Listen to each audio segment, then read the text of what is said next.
It seems like we're getting to a point of no return with Kyrie where he is going to be off this Nets roster in one way or another. We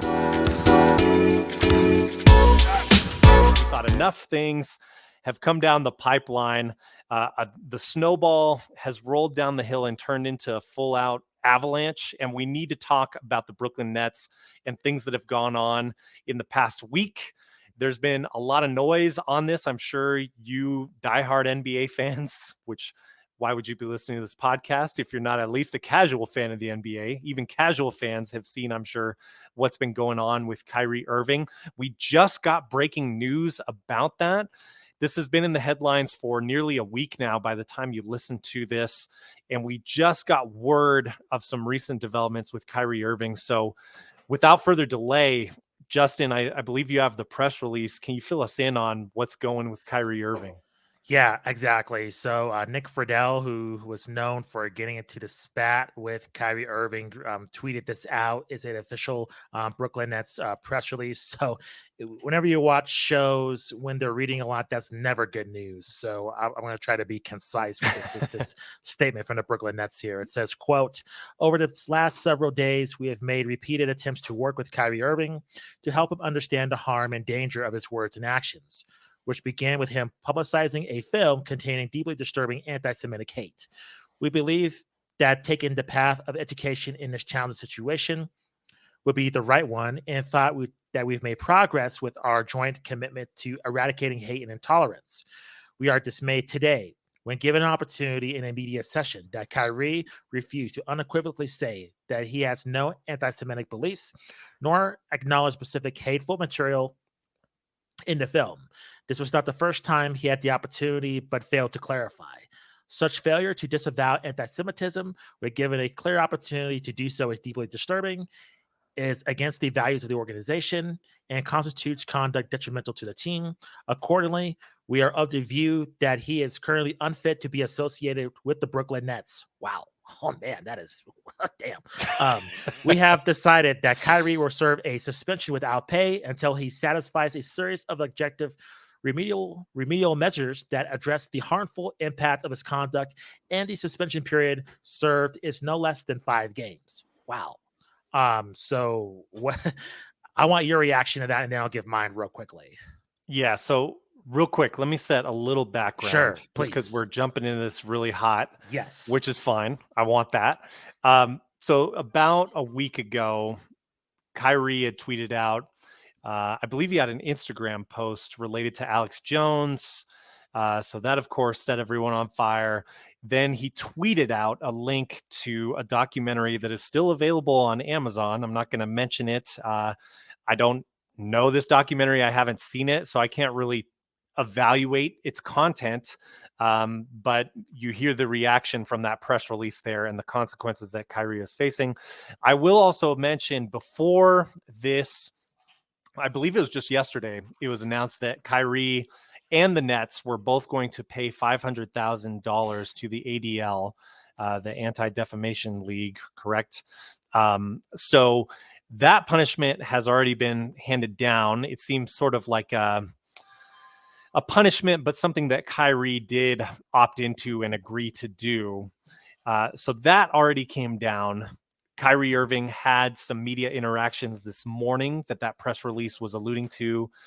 Did not directly come out and apologize, did not directly come out and say things, at least in the way that the Nets and the NBA wanted him to. And you see the press release that brings us to where we are right now. So reaction here, Justin, I'm not surprised because this has been getting so much buzz and negative PR for the NBA over Twitter, which the NBA is strongly tied to, and over really all sports media has been just dunking on Kyrie all week.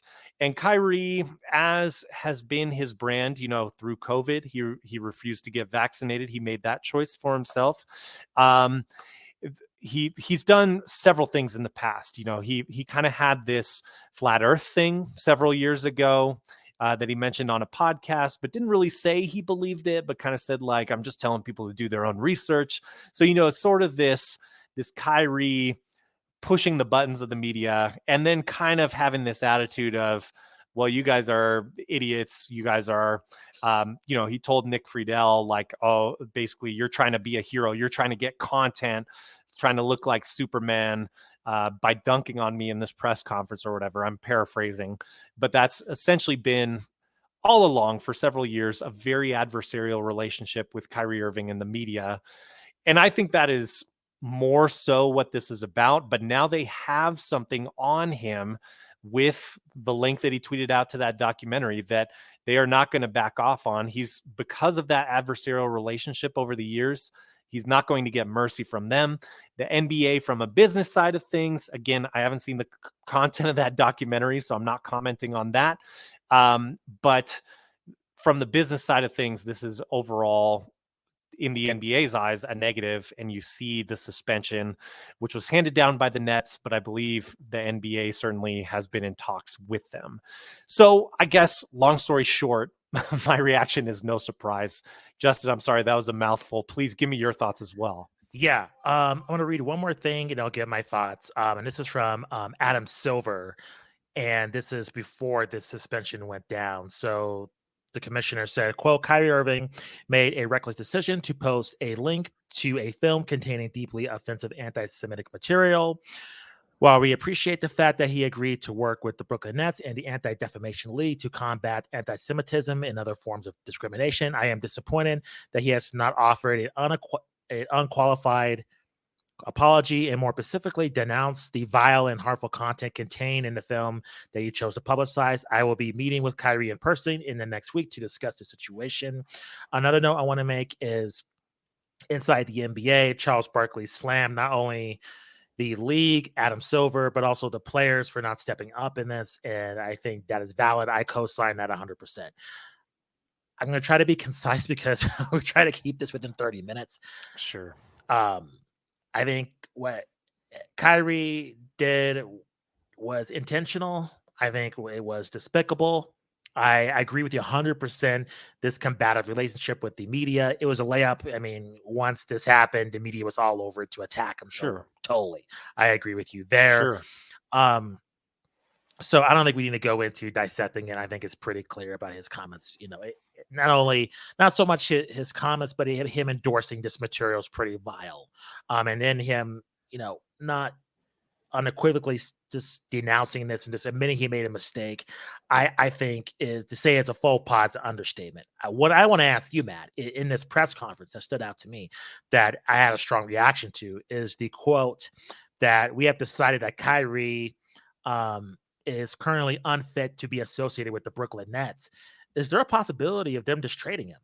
I mean, that is a strong statement. If I'm overreacting, or is that just a statement of just, hey, he's just currently, unfit until he just fulfills these just checklists to get him back on the floor? Anything's on the table at this point. Gotcha.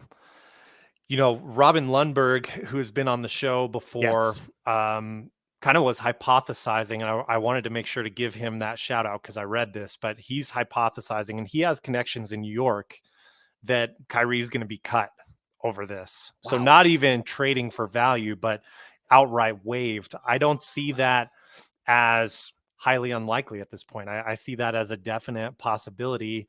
And then you just see if any team is willing to take a shot on him. This whole Nets situation, which we are going to expand on and talk about more throughout this episode, is a total mess and an embarrassment just all around. And I think another thing that I just wanted to add, with regards to Kyrie, you and I had a great conversation earlier off air, and both of us kind of agreed, like, we just don't really understand the motivation that he had. Like, it seems like just a total lose-lose, which makes me also kind of wonder, is Kyrie just trying to get waived, get bought out, things like that? I just don't really understand. I don't think so. I think if he wanted his intentions to leave, he would just say that.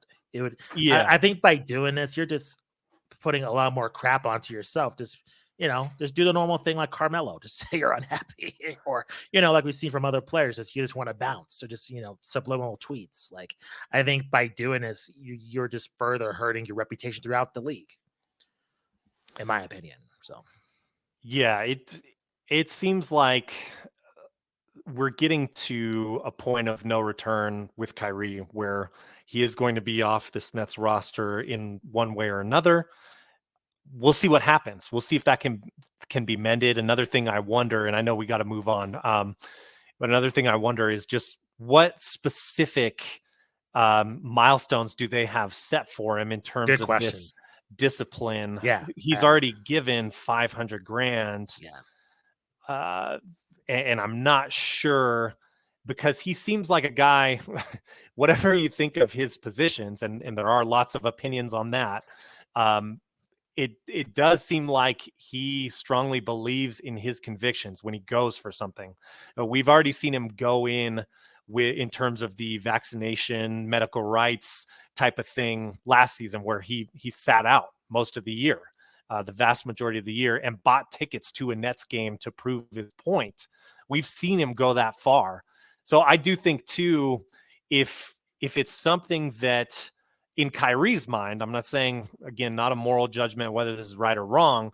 In Kyrie's mind, if he's asked to do something that embarrasses himself or disagrees with his own beliefs, it seems like he has enough courage in his convictions that he is going to say, hey, suspend me longer, rather than, bow down to the authority that's demanding this of him. No, I agree.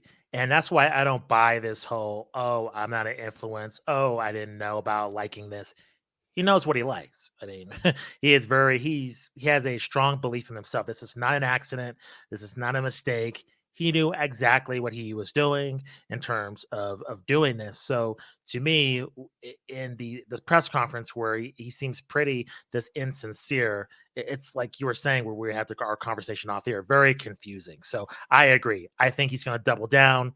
I don't see this really improving, especially with the Nets escalating this, which I think they should, to, at least a 5-game suspension. I think this is only going to get uglier.